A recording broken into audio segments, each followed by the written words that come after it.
नमस्कार विद्यार्थी मित्रांनो, आजच्या व्हिडिओमध्ये मिशन शिष्यवृत्ती परीक्षा 25-26 इयत्ता 7वीसाठी या वर्षापासून नव्यानंच ही परीक्षा होत आहे।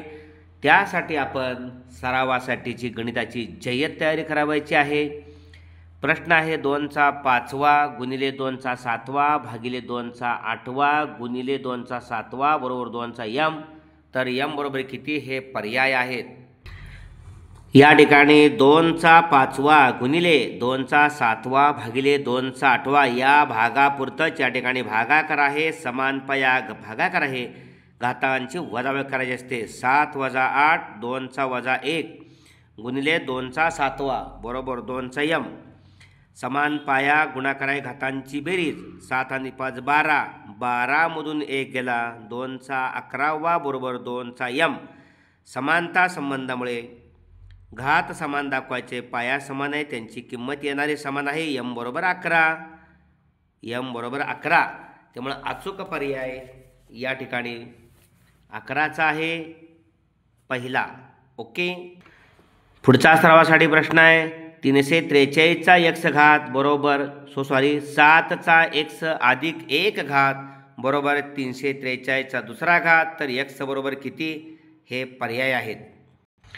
या ठिकाणी 7चा x अधिक 1 बरोबर 343 घनमूळ 7 आहे। त्यामुळे 7चा घन 343 आणि त्याचा 2। या ठिकाणी 7चा x अधिक 1 डावी बाजू तसेच, परंतु उजव्या बाजूला घाताचा घात घाताचा गुणाकार 7चा 3 आणि 6 पाया समान आहे, येणारी किंमत समानच येणार आहे। त्यामुळे x अधिक 1 आणि 6 हे समान दाखवायचे। त्यामुळं घात समान दाखवायचे, x अधिक 1 पलीकडे गेल्यानंतर 6 - 1 x बरोबर 5। यामध्ये x ची किंमत 5, अचूक पर्याय या ठिकाणी नंबर 2चा आहे। ओके, पुढचा प्रश्न आहे खालीलपैकी कोणत्या पदाची किंमत 1 आहे। या ठिकाणी 3चा 6 गुणिले 3चा 6 समान पाया गुणाकार घातांची बेरीज 12 येते, 0 येत नाही। 6चा 2 गुणिले 1 भागिले 6चा वर्ग, 6चा 2 गुणिले 1 भागिले 6चा वर्ग 6चा 2। या ठिकाणी हा खालून वरती आल्यानंतर 6चा अधिक 2चा 2 होणार आहे। त्यामुळे 2 समान पाया गुणाकार घातांची वजाबाकी 4, इथेही 1 येत नाही। इथं 2चा 8 2चा 8 गुणिले 2चा 6वा घात। या ठिकाणी हा सुद्धा वरती अंतर 6 होणार आहे। 8 6 14 येत नाही। शेवटी 2चा 4 गुणिले 1/2चा 4, 2चा 4 गुणिले 1/2चा 4। इथं मात्र 2चा 4 हा पहिला आहे गुणिले 1/2चा 4 वरती आल्यानंतर अधिक 4 होणार आहे। समान पाया गुणाकार घातांची बेरीज 4 अधिक 4 2चा 0। कोणत्याही संख्येचा घात 0 असेल तर त्याची किंमत 1 येते। अचूक पर्याय आपल्याला नंबर 4 घ्यावा लागेल। ओके, पुढचा प्रश्न आहे 4चा 4x - 3 घात गुणिले 4चा 3 - 4x बरोबर किती हे पर्याय आहेत। समानता संबंध आहे, पाया समान आहे दोन्ही बाजूचा, त्यामुळे घात ही समानच असणार आहे। दाखवायचे समान x - 3 बरोबर 3 - 4x 4x मागे आल्यानंतर या ठिकाणी 4x अधिक 4x बरोबर 3 3 पलीकडे गेले, पूर्वीचा अधिक 3 आहे, 3 अधिक 3 8x बरोबर 3 आणि 3 6। गुणाकार आहे, समानता संबंध नाही आहे।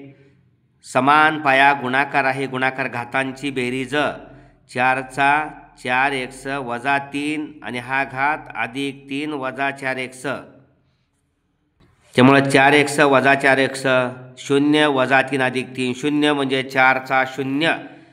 म्हणजेच कोणत्याही संख्येचा घात 0 असेल तर त्याची किंमत 1 असते। म्हणूनच याचा अचूक पर्याय हा नंबर 4 1 आहे। ओके, पुढचा प्रश्न आहे 2चा तिसरा घात आणि त्याचा पुन्हा दुसरा घात आहे, घाताचा घात प्रश्नचिन्ह आहे, हे पर्याय आहेत। घाताचा घात म्हणजे घातांचा गुणाकार 2चा 3 आणि 6 त्यामुळं वजा चिन्हाचा समवेळा गुणाकार आहे. -2 6 वेळा आहे. त्यामुळं 2चा 6वा घात हा धनच येणार आहे. -2 समवेळा आहे. वजा वजा अधिक अशा पद्धतीनं याचं उत्तर धन येणार आहे. पण 2चा 6वा 2 दुनी 4 दुनी 8 दुनी 16 दुनी 32 दुनी 64. 2चा 5वा 32 म्हणजे 64 अधिक 64. त्यामुळे या ठिकाणी आपल्याला अचूक पर्याय आपल्याला 64 घ्यावा लागेल. नंबर 2. पुढचा प्रश्न आहे 8चा 0 गुणिले 10चा 0 गुणिले 5चा 0 छेद 8चा 0 अधिक 10चा 0 अधिक 5चा 0. वरती कोणत्याही संख्येचा घात 0 असेल तर त्याची किंमत 1 असते. वरती 1 गुणिले 1 गुणिले 1 एकच गुणाकार आला. ओके. खाली मात्र 8चा 0 1 अधिक 10चा 0 1 अधिक 5चा 0 1 खाली 1 अधिक 1 अधिक 1 3 वेळा आहे. वरती 1 खाली 3 1 वेळा आहे. त्यामुळे बेरीज खाली 3 आली. 1/3. अचूक पर्याय नंबर 4. या ठिकाणी 5चा 9 त्याचा घात 7 आणि त्याचा 0 आहे. कितीही संख्या कंसामध्ये असू दे घात 0 त्याची किंमत 1च असते. पाहूया 5चा 9 घात आहे त्याचा 7वा 9 असते 63. 63 गुणिले 0 आहे म्हणजे 5चा 0 म्हणजे 1. अचूक पर्याय नंबर 1.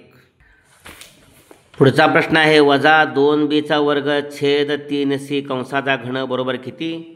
या ठिकाणी घाताचा घाताचा गुणाकार बेत कसा -2b6 भागिले 3c हा तिसरा. ओके. हा बीचा वर्ग आहे त्याचा घन आहे. 2ला घन आणि बीच्या वर्गाचा तिसरा घात आहे. आता या ठिकाणी बीचा 3 दुनी 6 घाताचा घात आणि 2चा तिसरा घात 2चा तिसरा आणि बीचा 6वा. आता -2 3 दुनी 6 वेळा म्हणजे अधिकच येणार आहे इथं. समवेळा गुणाकार वजा चिन्हाचा आणि खाली 3चा घन 27c घन 3cचा घन आहे ना हा 3c याला पण घन आहे. हा 2चा घन 8 बीचा 6 भागिले 27c घन. त्यामुळं अचूक पर्याय या ठिकाणी आपल्याला मिळालेला आहे 8 बीचा 6 7/27c घन. अचूक पर्याय नंबर 3 आहे. अशा पद्धतीने हा व्हिडिओ आपण जरूर लाईक करा आणि आपल्या सर्व 7वीतल्या शिष्यवृत्ती धारक विद्यार्थ्यांच्यासाठी शेअर करा. भविष्यामध्ये सुद्धा अनेक स्पर्धा परीक्षेसाठी ही गणित उपयुक्त ठरणार आहेत. धन्यवाद.